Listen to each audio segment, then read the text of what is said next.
Comilla city কর্পোরেশনের সর্বস্তরের জনগণের কাছে আমার উদাত্ত আহ্বান থাকবে, দলমত নির্বিশেষে, ধর্মবর্ণ নির্বিশেষে আমি আপনাদের সন্তান, আমি আপনাদেরকে নিয়ে এই স্বপ্নের কুমিল্লা গড়তে চাই।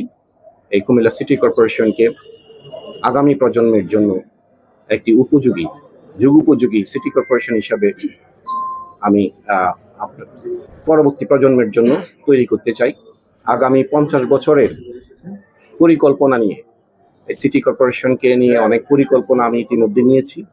প্রত্যেকটি পরিকল্পনা বাস্তবায়নের জন্য কুমিল্লার মানুষের, কুমিল্লার জনগণের সহযোগিতা আমি চাচ্ছি। আপনারা যেখানে যে অবস্থায় থাকবেন, আপনাদের অবস্থান থেকে আমাকে সহযোগিতা করবেন। আর বিশেষ করে এই সিটি কর্পোরেশনকে পরিষ্কার পরিচ্ছন্ন রাখার জন্য আমরা আসুন আজকে থেকে ময়লা আবর্জনা আমরা নির্দিষ্ট জায়গায় ফেলবো। যেখানে সেখানে ময়লা আবর্জনা ফেলবেন না। দয়া করে একটি ক্লিন সিটি আমরা এই কুমিল্লা সিটি কর্পোরেশনকে করতে চাই, গ্রিন এবং ক্লিন। আমাদের মাননীয় প্রধানমন্ত্রী ইতিমধ্যে বলেছেন যে বাংলাদেশকে গ্রিন এবং ক্লিন সিটি করার জন্য যা যা পদক্ষেপ নেওয়ার আমরা নিব। আমি সিটি কর্পোরেশনের জনগণের কাছে উদাত্ত আহ্বান জানাবো যে আপনারা ময়লা যেখানে সেখানে ফেলবেন না।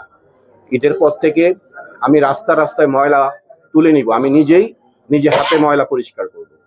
যদি আপনি কোনো পানির বোতল বা আপনি টিস্যু বা আপনি ময়লা রাস্তায় ফেলেন, আমি চলার পথে যদি সেই ময়লাটা আমি দেখি, আমি নিজে গাড়ি থেকে নেমে সেই ময়লাটা আমি পরিষ্কার করব।